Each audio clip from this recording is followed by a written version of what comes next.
35 years is a remarkable milestone for many businesses. But also many businesses never make it past 5 years. Others survive but never truly grow. Yet, Nenina Interiors has managed to build a brand that has become part of the way Ugandans furnish their homes, offices, and even workplaces. Today, we're reflecting on that journey with the managing director of Nenina Interiors. We'll talk about growth, leadership, customers, family, legacy, and what the future holds for a company that has spent more than 3 decades helping people create spaces they love. Patricia, I want to start off by saying congratulations are in order, an incredible milestone of 35 years. Yes, indeed. We are making 35 years. And it's not just us, it's our customers who've walked with us through this journey from the beginning to the end. So the 35 years is not just about Nina. It's about our customers, it's about our suppliers, it's about everyone who rallies around to make Nina what it is. But when you hear 35 years of Nenina Interiors, what's the first thing that you think about? Well, first of all, I think, wow, where did the time go? Where did the time go after 35 years? That's quite a while. Yes, and then other things I think about is like, wow, Mom had a vision. Our founder, Mrs. Karugaba. I wonder when she started, did she see 35 years? Or was she just looking at where is the next meal coming from? I need to make something to put food on the table for my children. But when you think about 35 years personally, what do they mean to you personally? Well, because I've worked in Nenina Interiors for all my life, really, right from before 35 years, because 35 years for Nenina Interiors starts before. Nenina Interiors is officially 35 years because that's when it was officially incorporated. But it existed before. The vision was there before. The business was there before. And actually it started as early as even 1977 when she was baking buns in her kitchen and selling at the office. Moved on to Wandegea where she had a grocery shop. All that was working towards the Nenina Interiors. She didn't have a plan to have Nenina Interiors. She was just putting food on the table. So when I look at 35 years of Nenina Interiors, I see what it means to put your heart and soul into something and work hard. This is the result of it. One might say that you are part of the furniture, considering that you've been around for all the business years. One of the things that we touched on a bit earlier was about a generational transfer of business. And I'm glad that you brought up Mom and how you are now second generation in running the business. Yes. Give me a bit of insight what it's like to inherit a business and see it grow to where it is. First of all, I would not say inherit. I've not inherited. I've been in the business. I can't even say that it was passed on. I'm just continuing. The business is growing as I also grow. So how it was done, I think, started with Mom as a need. Yes. First generation starts as a need to create the business. And then because I witnessed that need, I roll along with her, understanding that the business fulfills a need that we have by providing. The challenge now, like I told you, is whether we'll be able to pass it on to generation 3 and generation 4. Now, what we mean by that is that, you've been in the business all your life. Yes. You understand the runnings, the ins and outs. You have been through the challenges. You have been through the rejoicing and the milestones and everything that is to do with celebrating it. What would be the challenge for generation 3 that you see for them? I think the challenge for generation 3 would be the competitive landscape. It's changed. It's changed. At the beginning, there were fewer players. The population was smaller, the market was smaller, but there were fewer players. Now, your competition is not just Uganda. It's not just the shop next door. it is the entire world because we are doing business online. So today someone can just scroll on their phone and order something from the US. It wasn't that easy before. So right now for generation 3 and 4, they will be competing with the entire world, not just home. Let's bring it back to the showrooms and talk about how we see the beautiful things. We see the beautiful furniture, we see the beautiful showrooms. We enter the store and there's this feeling of home in a sense. What don't we get to see of the business, of the 35 years? Because we see the forefront, we see the beauty. What is the 35 years that we didn't get to see that is not on the showroom, that is not on the show reel? You don't see the hard work that we put into it. You don't see the sleepless nights when we are failing to meet timelines. You don't see the worries we have about replacing inventory when our bank balance is low. Those are the things people don't see on the outside. You don't see the big tax bill that we get to pay. You don't see the big salary bill that goes out. But even with those things happening in the background, they are necessary for us to have what we have at Nenina Interiors. Somebody might say you have become very successful at what you do. Would you agree? I would, well, my mother has taught me humility. So I would bashfully deny that. You'll deny success in this Yes, rate. I would like the viewers, our customers, are the ones who determine our success because it is them who make us successful. So it is their satisfaction that determines whether we've been successful or not. We've learned to do what we do. We've learned how to do it. That I can say yes. But whether we're successful at it depends on how satisfied they are. Do you remember a moment in history, perhaps, that you believe changed the trajectory of the company? Was it a moment? Was it a customer? Was it a bill? Was it a challenge? Do you remember a moment that really shifted how the company moves forward? There have been so many moments, big and small. Small as the decision to take on a driver. Do you know that I used to drive? I used to drive the delivery truck. It was a pickup, it wasn't a big truck, but even the truck. One time a driver didn't turn up. I got into that car. We have something to do. The driver didn't turn. I got into, it's called a Diana. I drove that truck and it was okay for me. So just a small decision that, now we need a driver. We can't keep going on. But then there have also been big defining moments, like when we moved from Nkrumah Road to Ginger Road. We started at the back of Uganda House. Then we moved to Nkrumah Road. It was more spacious. It was bigger. And then we moved to Ginger Road. I kid you not, our numbers tripled. Sure. Yes, it was shocking. Yeah. It was shocking how quickly it turned. But it also coincided with the exit of big players. So around that time, the biggest player in the market was Supreme Furniture. You're too young to know them. But they were based in South Africa and they spread out in the whole of Africa. And they came to Uganda and they were quite big and strong. Whoever bought Supreme made a decision to pull out of Africa, even though Uganda was profitable. So as they were pulling out, Nenina Interiors was coming up. So people thought that, Nenina Interiors, you were so big and so great, you chased Supreme. That wasn't what happened. It was just But it worked in your favor, didn't it? Absolutely. Amazing. It just happened. Yeah, another defining moment, I would say, was when we started importing furniture. Originally, Nenina Interiors came in just making curtains only. I told you our history starts before our history. It starts with the buns in the oven. It starts with the buns in the oven, not me. Yes. But our history started way back when Mrs. Karugaba, my mother, was managing the showroom for McRae's.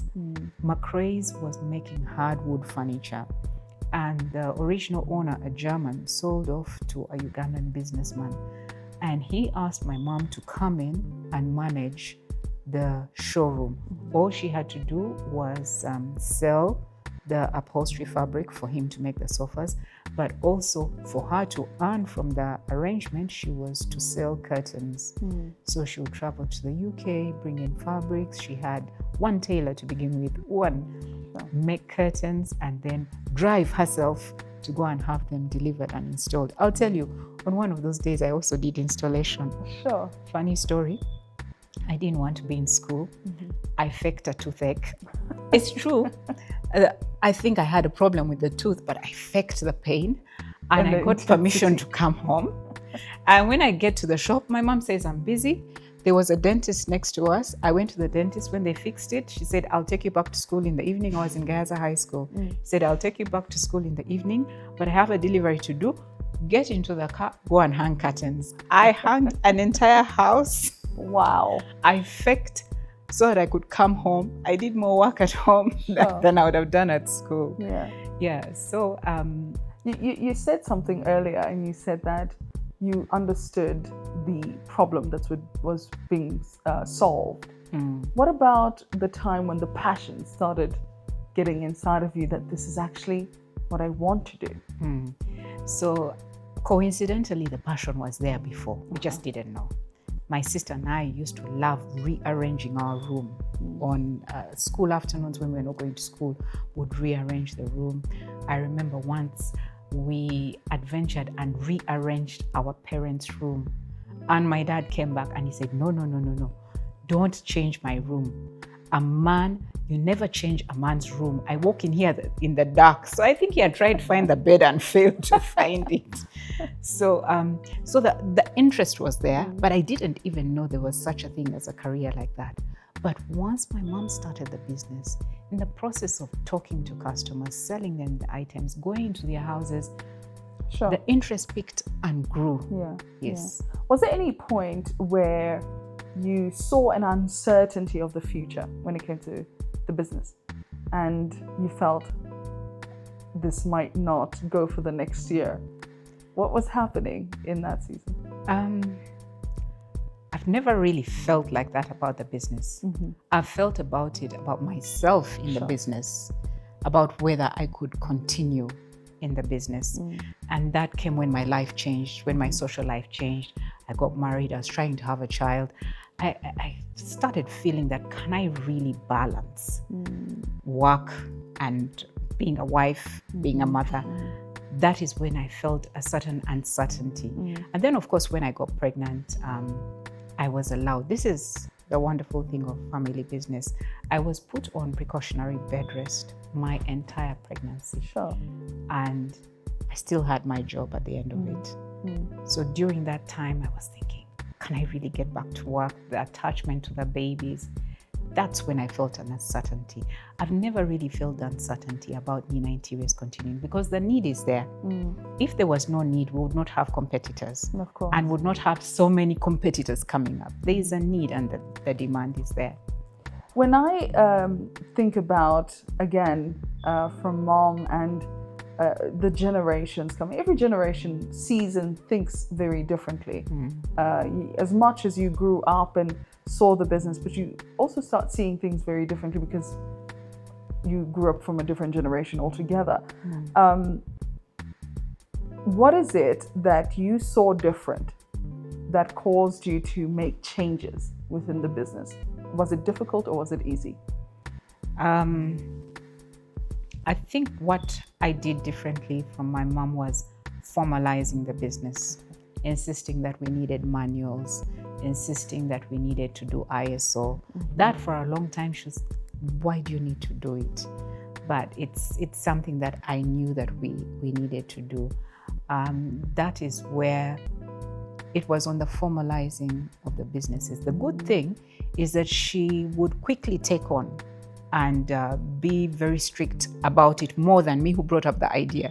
So if I said, now we have to be compliant, she became more compliant than me and more compliance driven than me. Wow. Yes. So we might disagree on the way we're going to do something, but now with hindsight, I realized we were just disagreeing on how to get there, but we were aiming the same direction.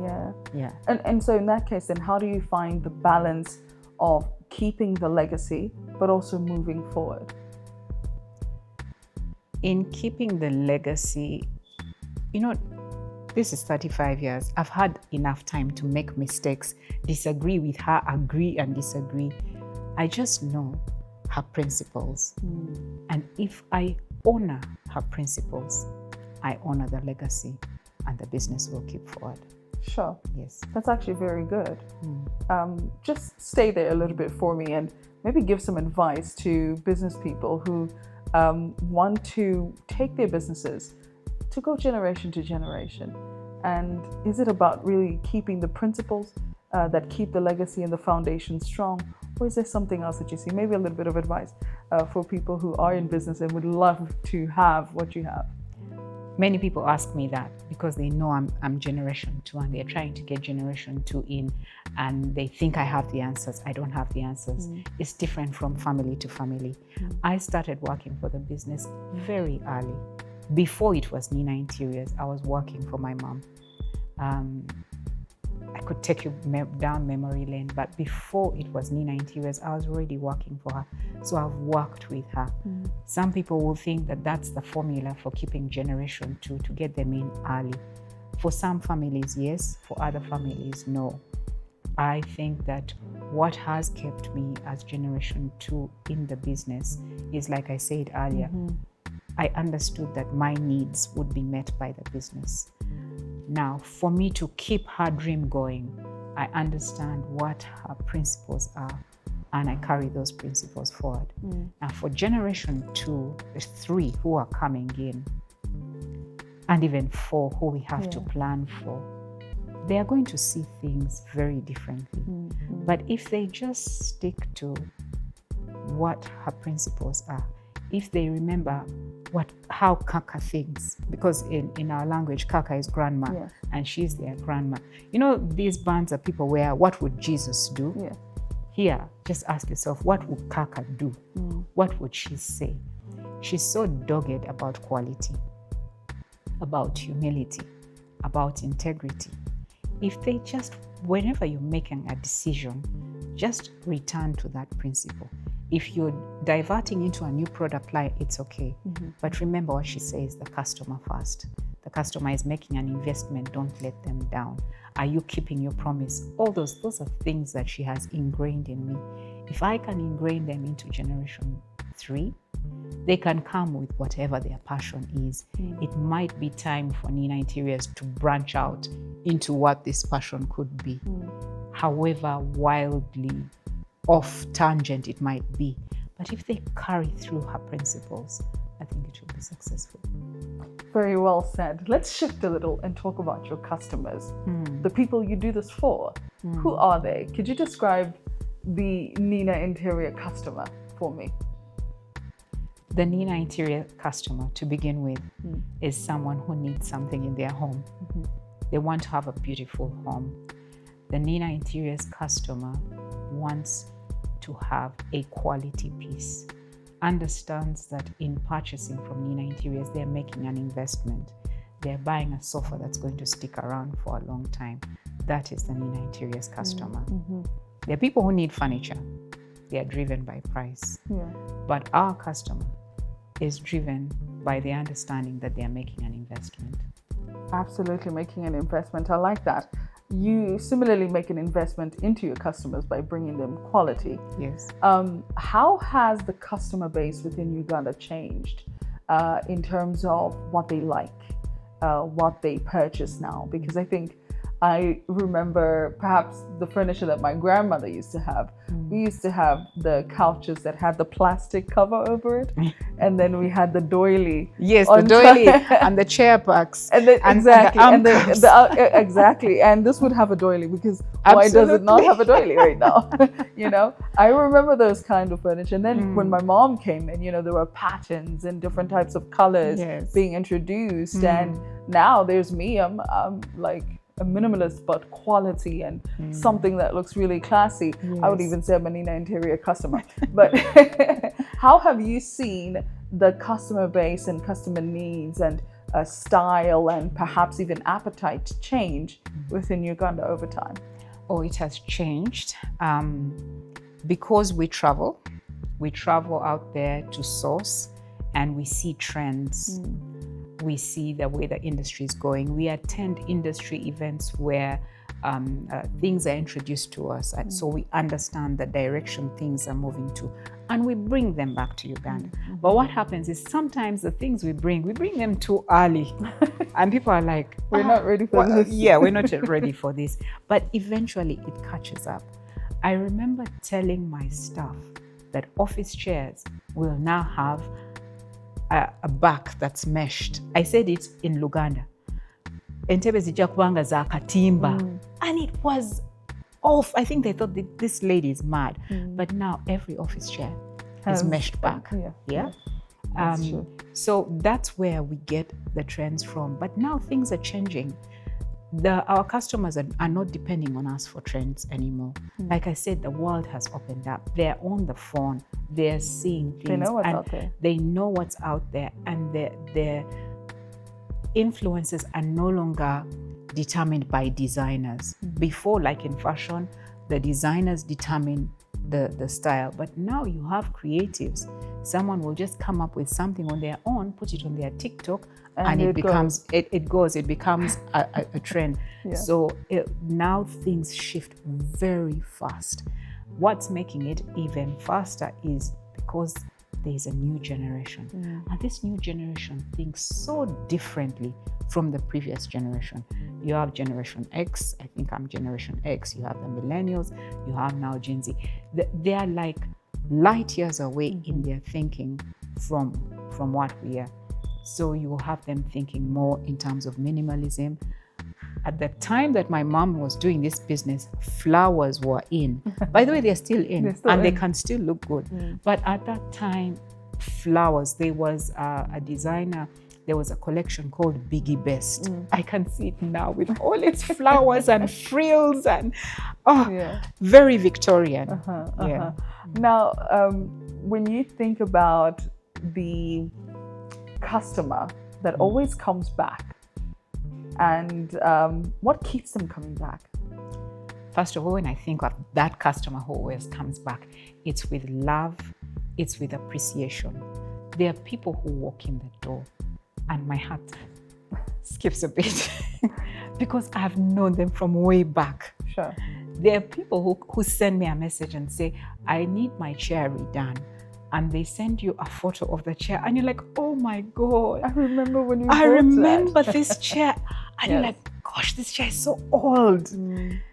For the customers, I think what keeps them coming back is they made an investment that paid off. But now maybe they've got a second home, or their children, or they have properties for business, so they want to furnish more. They come back because we gave them a reason to trust us. Sure. Is it safe to say you have a favorite customer? Hey. Would you like to say hi to them? Oh, my favorite customer. How will I say that without causing a war? You know, I'm a mother of twins. I cannot even say, Babiri, I love you more than Nakato. Now you want me to choose out of all my customers. But there are customers to me who are really special. The customers who are special are those who come again and again. Do you know there are customers who come to us just for stress relief? Sure. Just to walk through. I have one customer who comes here to Luboa branch just for stress relief. Then there are those who come to us as a reference point. There are those who've become family. Yes. Have you ever met a customer that you interacted with that reminded you why you're in this business? I think the example that I just gave you of the sofa, why it came to mind is because it's recent. He sent me a photo of that sofa. And it made me understand my mom's insistence on quality. I went for a funeral somewhere, and you know when you go for funerals and they take the furniture out because there's not enough space to sit in. So they brought the sofa out. I stayed on the outside. I did not even know these people. But when they brought the sofa out, I recognized it and I made the connection. That man bought that sofa when I was in S6. Sure. I told you Nenina Interiors its history starts before its history. When I was in Essex is way before the 35 years. I looked at the fabric I took a photo and I sent it to my mom. I said, Mom, do you remember this fabric? Sure. She was like, that fabric cannot be available now. It's so good. And it was still okay.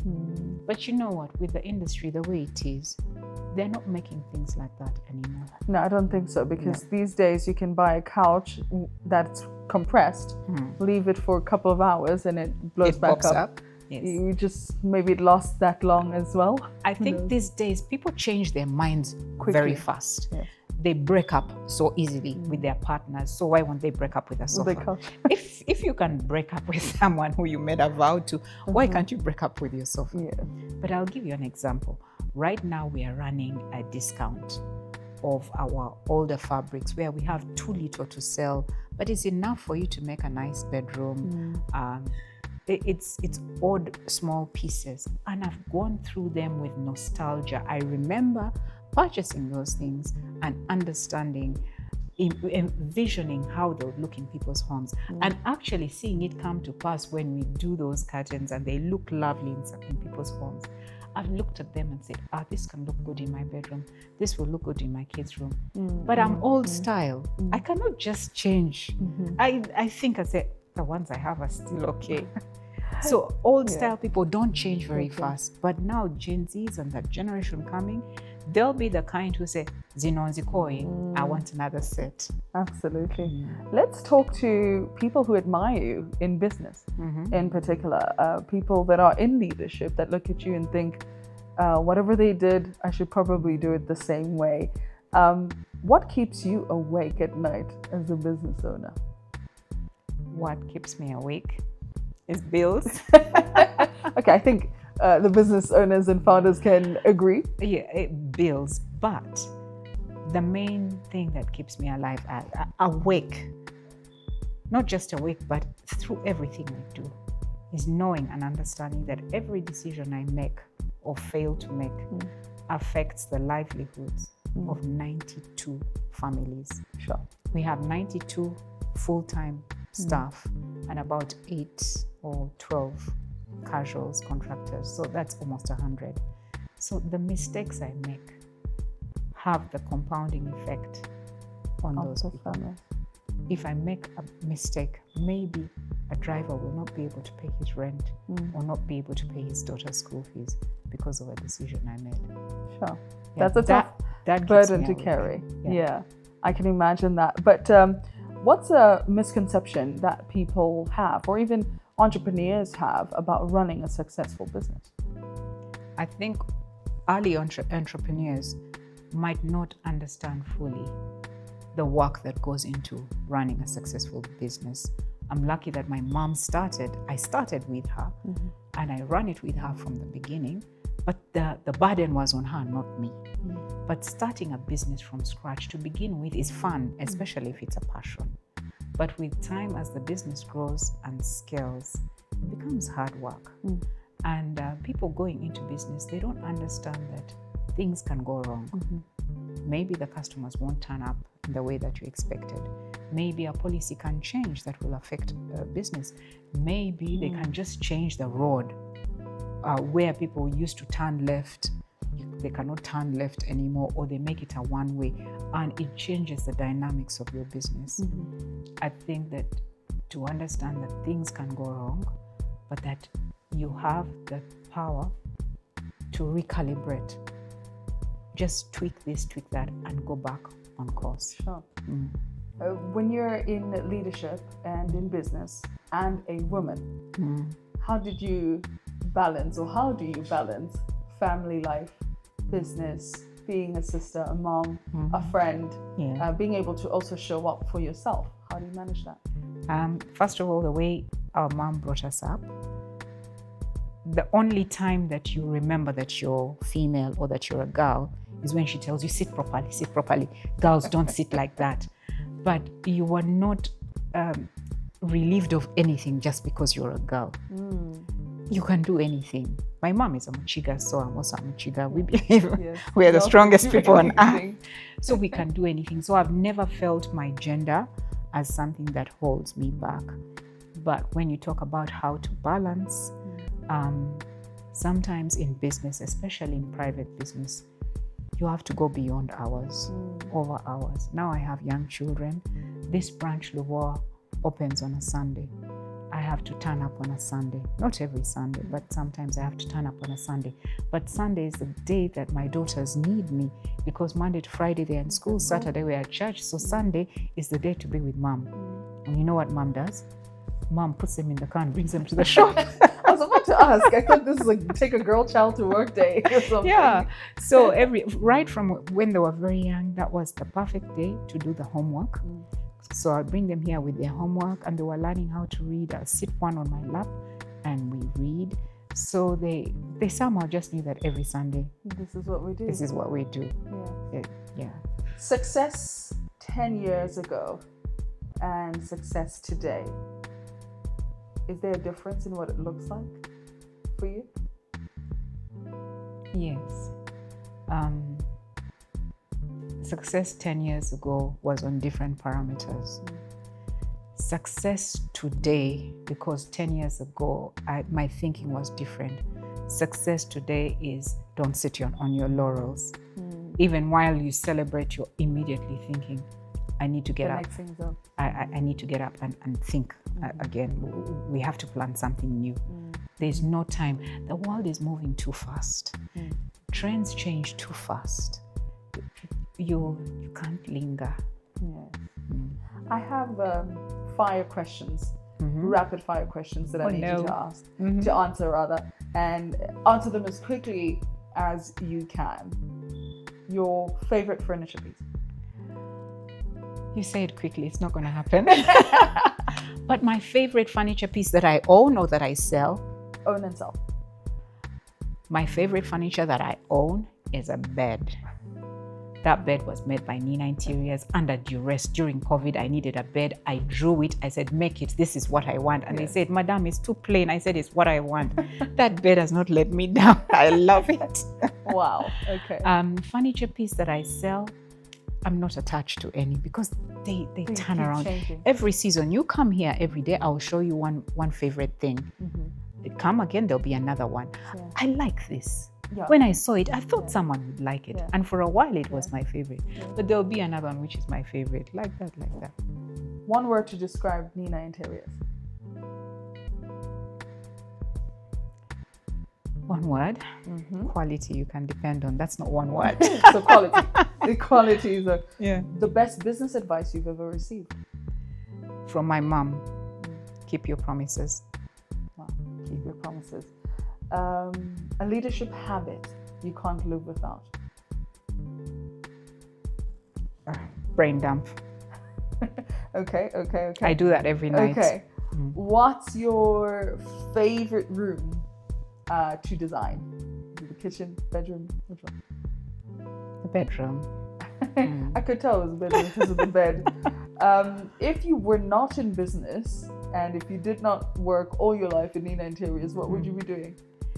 I would have been a lawyer, because that's what my family does, but I didn't get the points for law.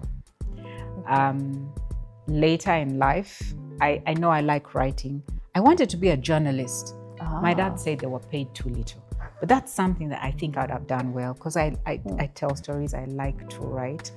And if I didn't have to work, but I had all the money in the world, I would sit home and write. Any hidden talent? Writing. Okay, I was an actress. I won Best Actress, Best Junior Actress. Wow. Then second runner-up, intermediate for S3. That's second runner-up. Yeah. If at the time at that time, I was in Namasagali College, and we were encouraged to, Father Grimes would see something in you and he would nurture it. If that time was now, I kid you not, I would be on Pearl Magic.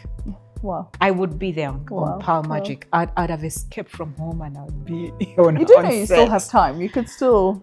I have different priorities, but who knows? You never know. What's something that would surprise people that could find out about you? I fear chicken. No. Yes. I have a phobia for chicken. There's no way. Oh, I'm telling you, if a chicken comes here, I'll jump. I'll even somersault. Is it the wings? I was attacked by a chicken as a child. I tried to touch the chicks and eat that them. makes sense. My sister had a similar situation, and till this day, you can't get her to be in front of chickens. Okay. Now, let's look to the future a little bit and talk about that. I started with 10 years ago success and success right now. But let's say 10 years from now, what do you hope has changed within the industry? 10 years from now, what I hope, number one, I just hope and pray that Uganda's electricity power will be stable. Yes. So that we can have smart houses. So that we can have smart houses, but so that we can do production. You're right. And our cost of production would go down immensely. That's one big hope. The other one would be that it's happening already, that the suburbs would grow and we don't have to always come to town for anything, but we can have those satellite cities. What opportunities are you looking forward to in the future? In the future, expanding our geographical print, expanding our product line, along those lines, but also going a lot into smart homes, smart things. Growing up, there was a particular film and a saying that went super viral before viral became a thing. People used to talk about paying it forward. What does paying it forward look like for you? I think paying it forward for me or for Nenina Interiors? Well, let's say for you first. For me first, there's another side of me. Those who know me, I've been open about my personal life. I went through fertility challenges. So paying it forward for me is helping others who are still going through them, walking them through it. Because I did the counseling and coaching at some point. That is paying it forward for me. Another form of paying it forward for me, I teach children in Sabbath school. I want to give them memories that they will talk about when they're older. When we were young, we had teacher Nalongo, we had teacher Patricia. I want them to look forward to coming to church. That's what paying it forward for me, as me, Patricia Nalongo, is. But for the business, paying it forward would be to make every customer's investment in us pay off. I'm going to ask you, I think, a hard question for many business owners to answer, but it could also be the easiest question to answer. What kind of legacy do you hope to leave behind? Tough one. You should have warned me about that one. I did. That's right. So I think what I would like people to remember Nenina Interiors for is for their quality promise. I would like them to remember that that's a partner that they can depend on and that they can rely on. It's very good because it's consistent. Yes. With what Mom left as well, quality. That's what she passed on to me. Yeah. That's what I'll pass on to Melissa. That's what Melissa should pass on to the rest who come. I bet there'll be an Alice in Generation 4. My mom is Alice. Generation 2 has Generation 2 has two Alices. Generation 3 has, I think, 3 or 4 Alices. So Generation 4 will have some also Alices have an there. Alice over there somewhere. Yeah. Finally, what message would you like to leave your customers? Maybe even a 35-year-old customer, that has walked with you, even partners or everyone that has really participated in making Nenina Interiors what it is. To those customers, I have 2 words. Thank you. Thank you for choosing us. Thank you for giving us the opportunity, for giving us the chance, for allowing us into your homes, into your offices, into your spaces. Thank you for trusting us. Thank you for accommodating us when things don't go as expected. But most of all, thank you for coming back. To those customers, I say thank you, because those customers are the ones who have created the 35 years. And it is those customers that are going to give the next generation another 35 years. And so I say thank you. I'll be visiting some one-on-one, but let me just say to all our customers, big and small, whether all you bought was a flower vase, or you bought a sofa, or we did your curtains, or we did just one room, I say thank you. Whether it was a big office, or when you are starting out in your law firm, I say thank you. And I want to promise you that we are here. We maintain what we did for you and promise you that we will continue as before. Patricia, thank you so much for sharing your You're welcome. insights, your passion, your vision, your future, your legacy. Thank as you. well. Well done. Thank you.